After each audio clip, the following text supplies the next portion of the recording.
평화의 왕이신 하나님 아버지, 어둠 속에서 살아가는 저희들을 진리의 빛으로 비추시고 하나님의 사랑으로 덧입혀 주사 하나님의 사랑 안에서 살아가게 하시니 감사를 드립니다. 4월 마지막 주일 허락하시어 거룩한 주의 전에 나와 예배하게 하시니 감사합니다. 온전히 주님이 기뻐하시는 예배가 될 수 있도록 우리의 마음과 생각과 환경을 인도하여 주시고 세상이 줄 수 없는 참된 기쁨을 만나는 시간이 되게 하시옵소서. 지난 한 주간 하나님 아버지께서 보호하심으로 평안하게 하심을 감사합니다. 하나님의 은총과 사랑을 받고서도 우리의 삶을 돌이켜볼 때 부끄러운 모습뿐임을 고백합니다. 세상의 유혹에 넘어가고 죄를 이기지 못하고 지난날의 모습들을 십자가 앞에 내려놓습니다. 우리를 불쌍히 여기서 용서하여 주시고 주님의 십자가의 보혈로 회복하여 주시옵소서. 날마다 주님을 동행함으로써 하나님의 뜻과 하나님의 의를 구하는 인생이 되게 하여 주시옵소서. 이 나라와 이 민족을 위하여 귀하게 여기시고 복 주시는 하나님, 주님께서 이 나라를 사랑하셔서 구원하시고 지금까지 지켜주심을 감사합니다.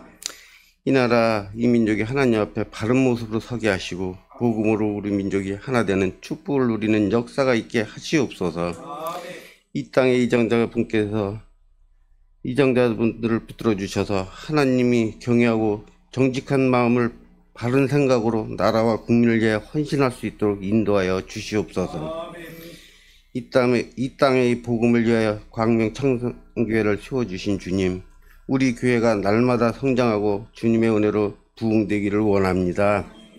우리 교회가 반석 위에 든든히 세워져 나가고 모든 성도들이 성령 충만으로 날마다 복음을 선포하는 주님의 말씀을 주님의 쓰임받는 도구로 사용되게 하여 주시옵소서. 담임 목사님을 중심으로 모든 기관들이 하나님의 나라를 위해 봉사하는 한 마음으로 협력하게 하시옵소서. 하나님 안에서 온전한 사랑의 교제가 이루어지게 하시고 기쁨으로 섬기는 공동체가 되게 하여 주시옵소서. 우리 다음 세대를 위하여 기도합니다. 늘 소망을 품고 살아가는 다음 세대가 될 수 있도록 인도하여 주시고 한국 교회를 이끌어갈 세대를 성장하게 하시옵소서. 이 시간 자녀의 문제, 질병의 고통, 생활의 염려로 애통하는 기도하는 성도들에게 응답하여 주시옵소서. 고개 숙여 기도하는 성도들에게 하늘의 위로와 능력을 허락하사 문제 해결해 주시고 은혜와 평강을 더하여 주시옵소서. 말씀을 듣는 가운데 하늘의 평안과 충만함으로 되기를 기도합니다. 담임 목사님을 통하여 선포되는 말씀이 갈급한 심령들을 복되게 하고 생명의 샘물이 되게 하시옵소서.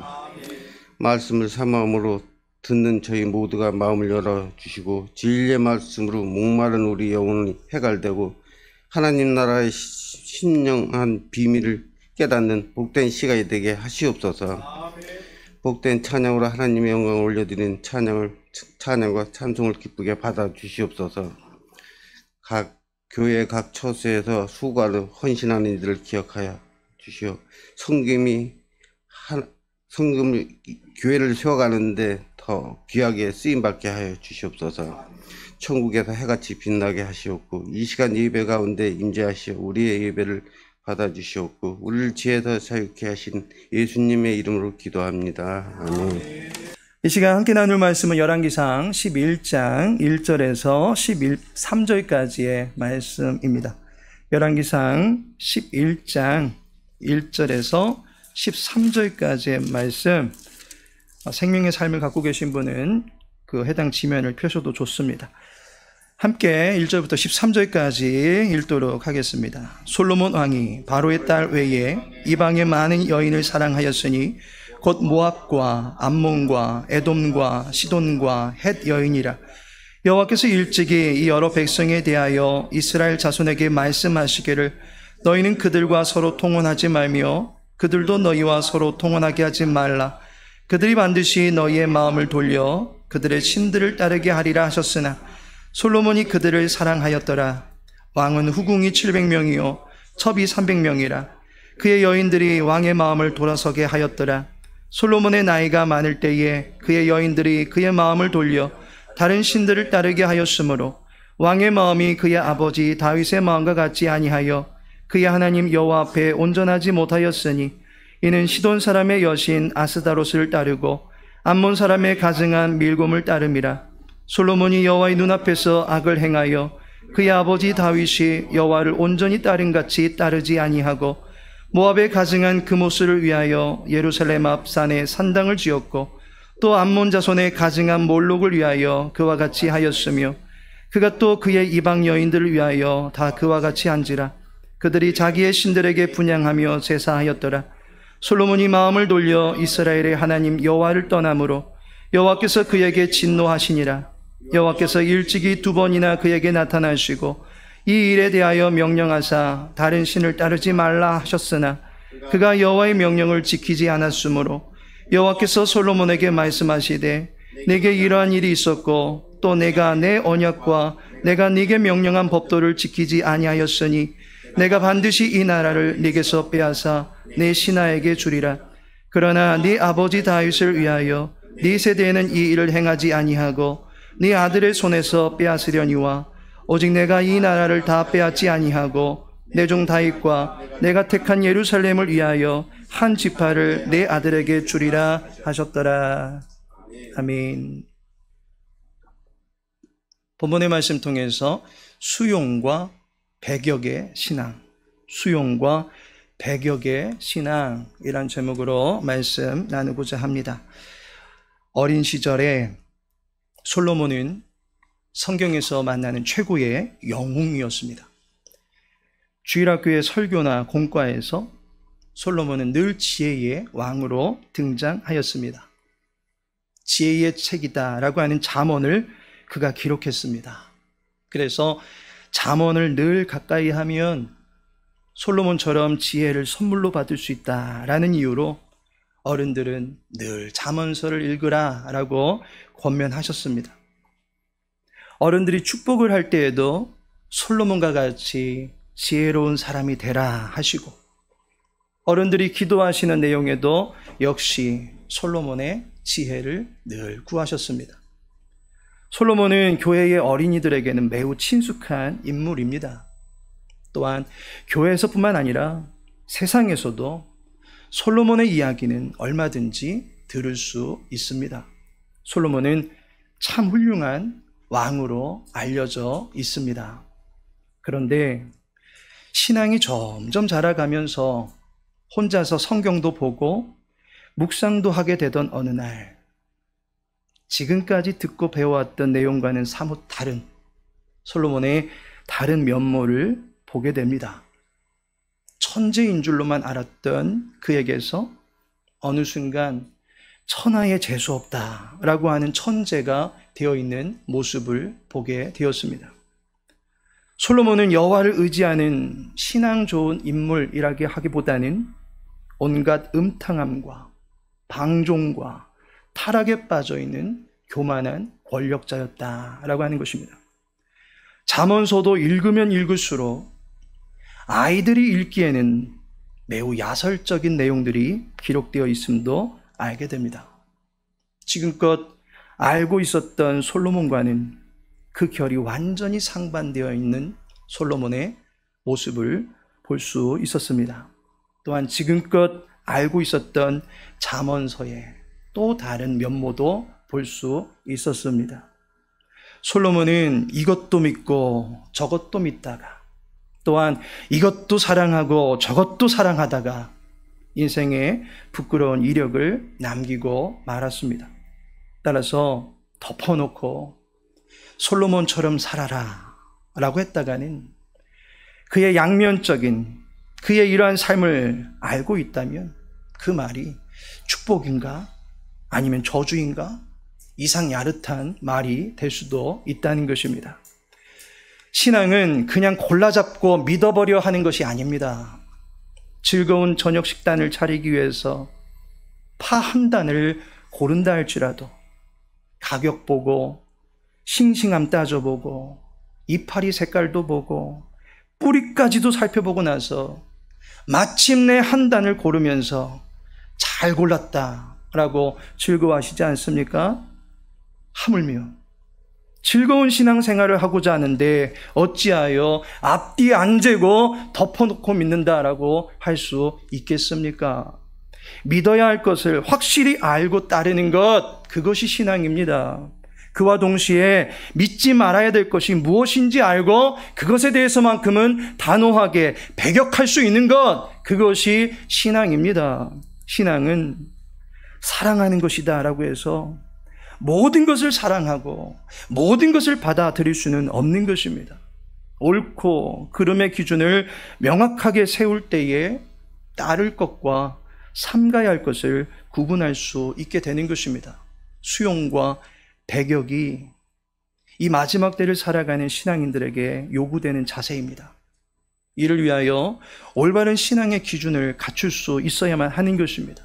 믿음으로 받을 수 있는 것과 삼가야 할 것을 분별할 수 있는 기준이 명확히 세워져 있어야만 하는 것입니다. 이 시간에는 본문을 통해서 우리가 경계해야 할 것과 우리가 수용해야 할 것이 무엇인지 알아보고자 합니다. 그로 인하여 균형이 잡힌 신앙, 건강한 신앙생활을 해나갈 수 있는 지혜를 깨달을 수 있는 복된 시간이 되어지기를 소망합니다. 참된 신앙이란 게 무엇입니까? 요즘의 시대를 가리켜서 검색은 있으나 사색은 없는 시대라고 합니다. 손가락 하나에 의해서 수많은 자료들을, 또한 허다한 영상들을 보고 있습니다.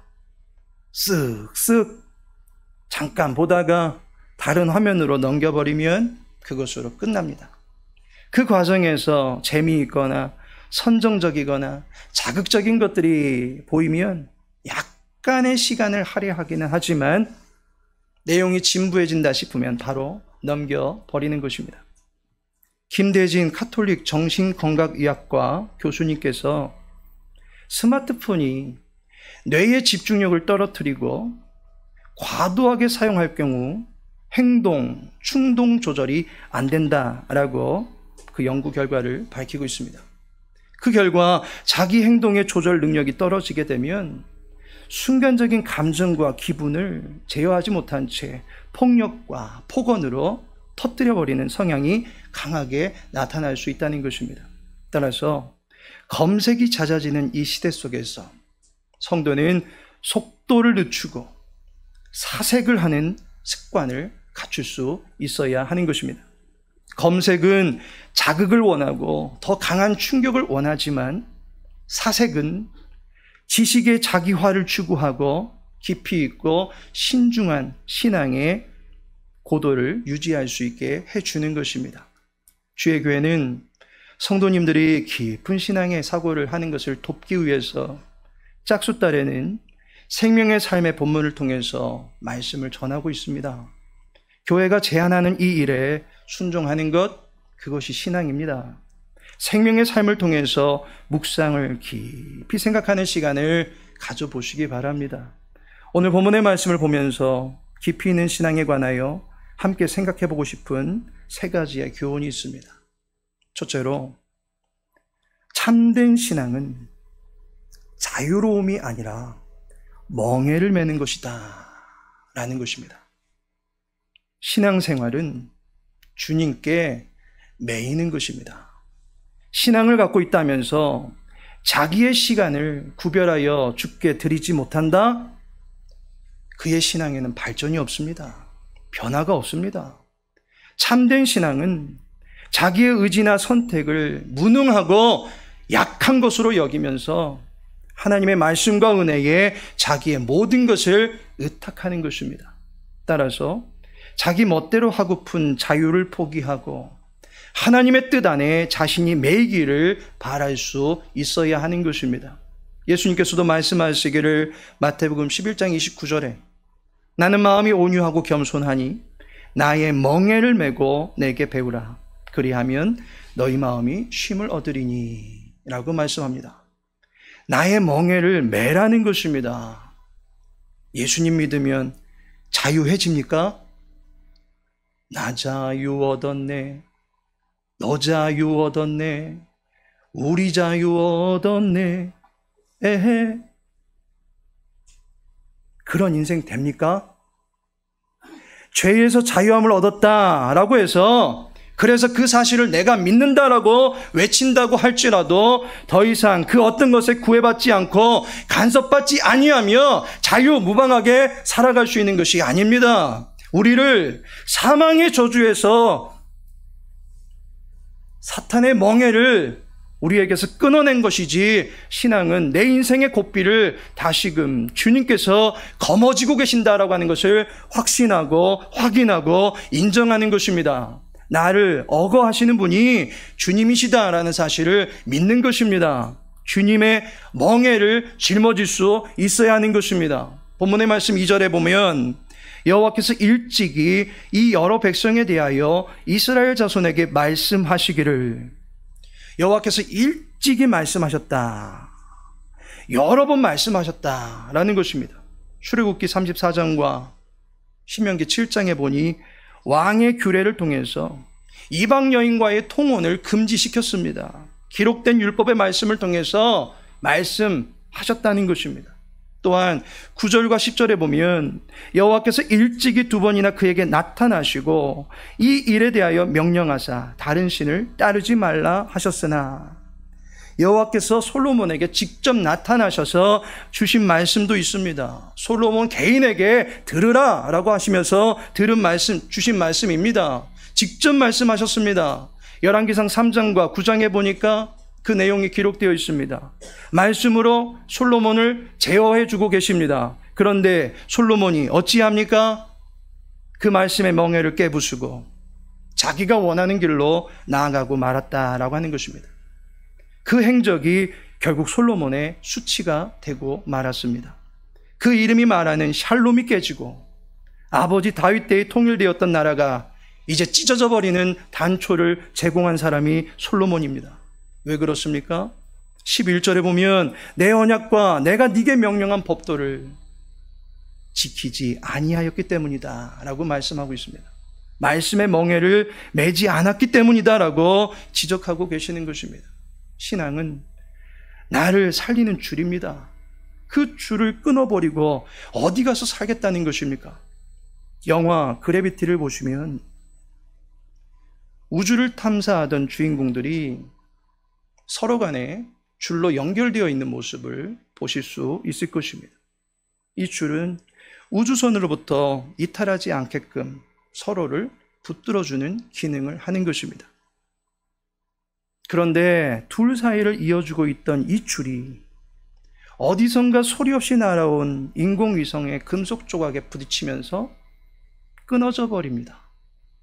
줄이 팽팽하게 당겨져 있다가 끊어지면서 그 충격에 남자 주인공이 우주 저 멀리 떨어져 나가버립니다. 서로를 붙들어주던 끈이 끊어지는 순간 우주 끝까지 멀어져 그 주인공은 표류해 버리는 것입니다. 멀리 튕겨져 나가는데 자기가 자신의 몸을 제어할 수가 없습니다. 마찰력이 없는 우주에서는 한번 밀려버리면 그대로 끝까지 밀려가 버리는 것입니다. 줄이 끊어져 버리면 죽는 것이다 라는 것을 알게 됩니다. 만일 저 멀리 우주 속으로 튕겨져 나갈 때 브레이크를 놓을 수 있는 힘이 작동하면 다시 돌아올 수 있습니다. 그것이 바로 하나님이 우리에게 주는 말씀의 멍에입니다. 말씀의 멍에를 귀찮게 여기지 마시기 바랍니다. 말씀에 메인바되는 것은 생명줄에 이어져 있는 것입니다. 신앙은 하나님에게 메이는 멍에입니다. 하나님에게 메이는 구속을 내 자유를 침해받는다라고 여길 것이 아니다라는 것입니다. 도리어 영원한 생명을 유지하며 살아갈 수 있는 참된 자유가 내게 주어졌음을 믿으시기 바랍니다. 두 번째로, 참된 신앙은 살리는 사랑과 죽이는 사랑을 분별하는 것입니다. 본문 2절에 보시면 솔로몬이 그들을 사랑하였더라. 솔로몬이 사랑한 것이 무엇입니까?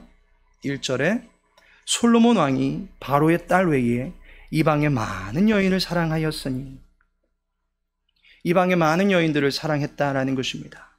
그가 사랑하는 것, 그것 때문에 그의 신앙과 그의 믿음의 왕주가 무너지는 결과를 보게 됩니다. 반면에 열왕기상 3장 3절에 솔로몬이 여호와를 사랑하고 그의 아버지 다윗의 법도를 행하였으나 라고 말씀하고 있습니다. 솔로몬이 여호와를 사랑할 때 이후로 보시면 그에게 지혜가 내려지는 사건이 벌어집니다. 여기서 우리가 알 수 있는 사실은 우리가 사랑하는 것이 무엇이냐에 따라서 우리가 살기도 하고 또한 죽을 수도 있다라고 하는 것입니다. 내 몸의 형편에 맞게 의사가 제조해 준 약은 금세 우리를 살리고 기분을 좋게 만들어줍니다. 그러나 내 몸과 상관없이 기분만 좋게 만들어주는 마약은 우리를 죽이는 것입니다. 동일한 약일지라도 어떤 약은 우리를 죽이고 어떤 약은 우리를 살리는 것입니다. 사랑도 마찬가지입니다. 이 세대는 모든 것을 사랑하라고 외치고 있습니다. 모든 것이 옳다라고 얘기합니다. 그러면서 기독교를 비난합니다. 왜 너희들만 옳은 양 주장하냐 비판합니다. 다 같이 둥글둥글 함께 어우러지면서 차별 없는 세상 속에서 지내보자라고 유혹하고 있습니다. 그러나 신앙은 이 세상의 눈으로 현실을 보는 것이 아닙니다. 신앙은 하나님의 눈으로 이 세대를 바라볼 수 있는 것입니다. 하나님의 눈이 말씀입니다. 말씀의 안경을 우리에게 주셨습니다. 말씀의 나침반을 우리에게 주셨습니다. 말씀의 측량줄을 우리에게 주셨다라고 하는 것입니다. 말씀이 가라 하면 가는 것이 옳은 것이고 말씀이 서라 하면 서는 것이 합당한 것입니다. 말씀이 죄라고 하면 죄로 단정하고 그것을 경계하는 것이고 말씀이 의다라고 얘기하면 그 의를 사랑할 수 있어야 하는 것입니다. 얼마 전에 우리 성도님들께서 차별금지법에 대해서 그리스도인들이 갖추어야 될 성경적 관점은 어떻게 해야 하는 건지 궁금해 하셨습니다. 차별금지법이라고 하는 이 법의 내용을 잘 모르면 모두가 평등한 세상, 함께 둥글둥글 어우러져서 마음 아픈 사람, 억울한 사람 없는 그러한 세상을 법으로 만들어 봅시다 라고 하는 것 같이 들립니다. 그러나 그 법은 신앙은 물론이요 윤리와 양심이 있는 이에게는 마약과 같은 것입니다. 마약은 몸과 마음을 파괴하는 독약입니다. 마약과 같은 것이 법이라고 하는 이름을 갖고 힘을 가지려고 하는 것입니다. 기독교인은 그 법을 결코 찬성해서는 안 되는 것입니다. 차별금지라는 문자적인 말에만 현혹되면 안 되는 것입니다. 더 정확하게 말해서 포괄적 차별금지법을 경계할 수 있어야 합니다. 우리는 개별적 차별금지법이 있습니다. 개별적 차별금지법이 아니라 포괄적 차별금지법을 여러분들은 잘 이해하셔야 됩니다. 2007년 17대 국회에서부터 계속해서 집요하게 들이밀고 있는 이 포괄적 차별금지법이 무엇인지 이 시간을 통해서 간략히 말씀드리고 나머지는 영상으로 그 설명을 대체하고자 합니다. 현재 우리나라는 차별금지법이 있습니다. 장애인 차별금지법, 남녀 차별금지 법률도 있습니다. 남녀 고용평등, 고용연령 차별금지도 있습니다. 외국인 근로자 고용 등에서 차별받지 않도록 규정하고 있습니다. 이러한 각각의 대상들을 놓고서 그 내용에 맞게 각각 조항을 만들어서 그분들에 대한 차별을 금지시키는 것이 개별적 차별금지법입니다. 이것을 우리가 반대하는 것이 아닙니다. 우리 헌법 11조에도 보면 누구든지 성별, 종교 또는 사회적 신분에 의하여 정치적, 경제적, 사회적, 문화적 생활의 모든 영역에 있어서 차별을 받지 아니한다라고 법으로 규정하고 있습니다. 차별받지 아니하도록 법적 보호 조치를 취하고 있습니다. 그래서 차별금지법은 좋은 것이다 라고 여길 수도 있을 것입니다. 그러나 지금 법으로 제정하려고 하는 것은 개별적 차별금지법이 아니라 포괄적 차별금지법이다 라고 하는 것입니다. 포괄적 차별금지법은 지금 따로따로 떨어져 있는 이 모든 차별 법규를 하나로 통합하자는 것입니다. 개별적 차별금지를 하나로 묶어버리자라고 하는 것입니다. 그런데 이렇게 다 섞어버리면 어떤 일이 벌어집니까? 포괄적 차별금지법 안에 어떠한 내용들이, 어떠한 규제들이 있는지 잘 보셔야 됩니다. 차별행위란 합리적인 이유 없이 성별, 종교, 장애, 나이, 사회적 신분, 출신 지역, 출신 국가, 출신 민족, 용모 등 신체 조건, 기혼, 미혼, 별거, 이혼, 사별, 재혼, 사실혼 등 혼인 여부, 임신 또는 출산, 가족 형태 또는 가족 상황, 인종, 피부색, 사상 또는 정치적 의견, 형의 효력이 실효된 전과, 학력, 병력, 그리고 그 외에 또 뛰어들어가고 있는 것이 있는데 성적 지향입니다. 성적 지향. 그리고 나서 마지막에 등등이라고 합니다. 여기에 보면 성적 지향에 관한 내용이 나오는데 이 말을 풀어보시면 동성애에 대한 차별하지 말자라고 하는 것이 이 포괄적 차별금지법 안에 아주 조그만하게 그 규항이 들어가 있는 것입니다. 이로 인해서 동성애자들이 혐오와 불이익을 당한다라고 할 때 그에 대한 가해 측의 법적 규제가 들어갈 수 있게 하는 것입니다. 동성애자들에 대한 우호적인 입장을 펴게 만들어주는 것이 이 법이다라고 하는 것입니다. 가서 차별금지법 서점에 가서든 인터넷에 가서든 한번 검색해 보시기 바랍니다. 그 결론은 결국 동성애입니다. 언제부턴가 우리 사회에서는 이제 남녀 평등이라고 하는 이야기를 하지 않습니다. 그리고 성평등이라는 말이 자주 사용되고 있습니다. 왜 그런지 아십니까? 이 땅에는 남성, 여성만 있는 것이 아니고 그러면 도대체 뭐가 있는가 봤더니 중성이 있나? 라고 했더니 30여 가지가 넘는 성이 있다라고 주장을 하고 있습니다. 그래서 남성, 여성이라는 말을 점점 안 쓰기 시작합니다. 이러한 시대 속에서 포괄적 차별금지법의 그 법령을 발효하면 법적 처벌 내지 제재를 받게 됩니다. 벌금을 받게 되는 것으로 멈추지 않습니다. 더 이상 그 이야기를 그에 관해서 할 수가 없는 것입니다. 제재했음에도 불구하고 그 제재가 지켜지지 않는다? 교회 문 닫아야 됩니다. 이것을 좀 더 단적으로 이야기하면 하나님을 유배시켜버리겠다는 것과 똑같은 인간의 오만한 발상에서 비롯된 법이다라고 하는 것입니다. 성경은 동성애에 관한 모든 것을 죄다라고 명시하고 있습니다. 죄를 이야기함으로써 훈계하고 교화시켜서 올바른 삶의 정체성을 가지도록 도와주려고 지도하는 모든 일들이 이 법이 제정되면 더 이상 할 수 없는 것입니다. 교회의 손발이 모조리 묶여버리는 것입니다. 우리는 세상의 법을 존중하지만 성경이 명하고 있지 않은 불법을 바로 보고 분명하게 말할 수 있어야 됩니다. 이 법이 제정됨으로써 어떤 일이 벌어집니까? 이와 관한 결과는 영상 자료를 통해서 그 설명을 대체하도록 하겠습니다. 성적 지향을 포함하는 차별금지법을 강행하면 어떤 폐해가 초래되는지 해외 사례를 살펴보겠습니다. 첫 번째, 차별금지법은 학교에서 동성애 옹호, 조장 교육을 강제합니다. 영국은 차별금지법 통과 후 초등학교에서 동성 친구에게 청혼 연애 편지를 쓰는 수업을 하는 등 교육과정이 바뀌었고 교내 퀴어 축제에 모든 학생들이 참여하도록 강제하였으며 참여하지 않은 학생들은 불이익을 당하게 되었습니다. 이러한 교육의 결과 최근 10년간 성 정체성이 트랜스젠더라는 청소년이 2,500% 이상 증가한 것으로 밝혀져 충격을 주고 있습니다. 두 번째, 차별금지법이 제정되면 군인 간 동성 성행위가 합법화되며 성전환 수술 없이도 성별 변경이 가능해져 병역 기피 수단으로 악용될 수 있습니다. 차별금지법 제정 후 영국에서는 군대 내 동성 성행위가 허용되었으며 캐나다에서는 자동차 보험료를 절약하기 위해 남성이 여성으로 성별을 변경한 보험 사기 사건이 발생하였습니다. 세 번째, 차별금지법은 여성의 안전권과 프라이버시권을 위협하는 여성 역차별법입니다.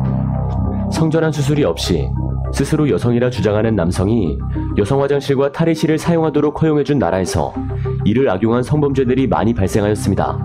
성전환 수술을 하지 않은 트랜스젠더에 의해 5세 여아가 성폭행당한 사건 등 성범죄가 끊이질 않아 성중립 화장실을 폐쇄하는 학교들이 증가하는 추세입니다. 미국 여성 격투기 경기에서 남성에서 여성으로 성전환을 한 선수에 의해 여성 선수의 두개골이 파손되는 심각한 부상을 입었습니다. 미국 코네티컷주에서는 스스로를 여성이라 주장하는 남성이 여자 청소년 육상 경기에 출전하여 무려 15차례 우승을 독차지하였습니다. 이처럼 진짜 여성 스포츠 선수들이 불이익을 받고 있습니다. 네 번째, 차별금지법은 자녀의 동성애, 성전환 성향에 반대하는 부모의 양육권을 박탈시킵니다. 캐나다 온타리오주는 자녀의 성전환을 반대하는 부모의 양육권을 빼앗는 법안을 통과시켰으며 미국 텍사스주에서 2019년에 7세 아들의 성전환을 반대한 아빠의 양육권을 박탈하는 판결이 내려졌습니다. 이러한 사례는 무수하게 많습니다. 이처럼 더 평등한 사회가 될 거라는 우리의 순수한 소망과는 달리 차별금지법, 평등법은 더 좋은 세상을 만들어주지 않습니다. 오히려 건전한 윤리의식을 가진 국민들의 자유가 억압당하고 역차별을 당하는 더욱 불평등한 사회를 초래할 뿐입니다. 사랑이라고 하는 이름으로 모든 것을 수용하려고 할 때 우리는 결국 소돔과 고모라와 같은 지옥 같은 세상을 만들게 될 것입니다. 교회는 이것은 하나님이 제정하신 사랑이 아님을 말할 수 있어야 합니다.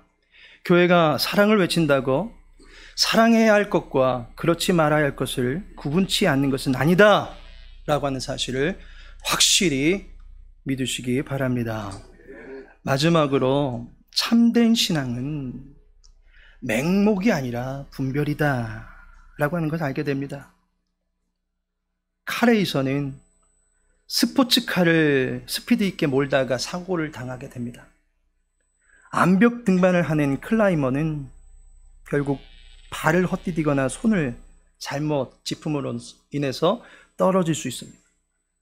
솔로몬은 지혜의 대가였지만 도리어 그 지혜를 정략적으로 사용하다가 그만 넘어지고 말았습니다. 지혜의 왕도 미련한 길에 넘어질 수 있습니다. 따라서 자신을 과시할 수 없다는 것입니다. 자신을 믿어서는 안 되는 것입니다. 하나님께서 나를 붙들어 주신다라고 하니까 주님의 사랑의 깊고도 높고 넓으심을 찬양합니다. 하나님이 사랑해 주시니 기분이 좋습니다. 하나님께서 늘 함께 해주시고 나를 늘 강한 손으로 붙들어 주시니 힘이 납니다 라고 그렇게 고백들을 하시지요. 그런데 하나님이 나를 붙드시고 늘 나와 함께 하신다라는 그 약속을 좀 다른 방향으로 생각해 보시면 어떻겠습니까? 우리가 하나님께 결코 믿음을 줄 수 없는 존재이기 때문에 붙잡아 주시는 것입니다. 동의하십니까? 우리가 그만큼 약한 존재입니다. 신뢰감을 줄 수 없는 존재입니다. 솔로몬도 지혜의 대가임에도 불구하고 그의 지혜가 그를 지켜주지 못했습니다. 9절에 보면 솔로몬이 마음을 돌려 이스라엘의 하나님 여호와를 떠남으로 솔로몬도 여호와를 떠나 악에 무너지고 말았다라고 하는 이 사실을 접하면서 과연 나는 어떠할까라고 하는 생각을 할 수 있어야만 하는 것입니다.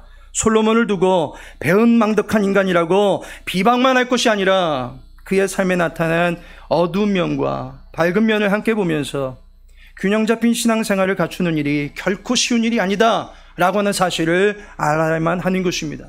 잠언도 부와 정을 양쪽에다 놓고서 부를 쫓아가는 것이 음료를 쫓아가는 것이고 미련과 어리석음과 교만의 길이고 필경 사망의 그물에 빠지는 것이다 라고 가르쳐주고 있습니다.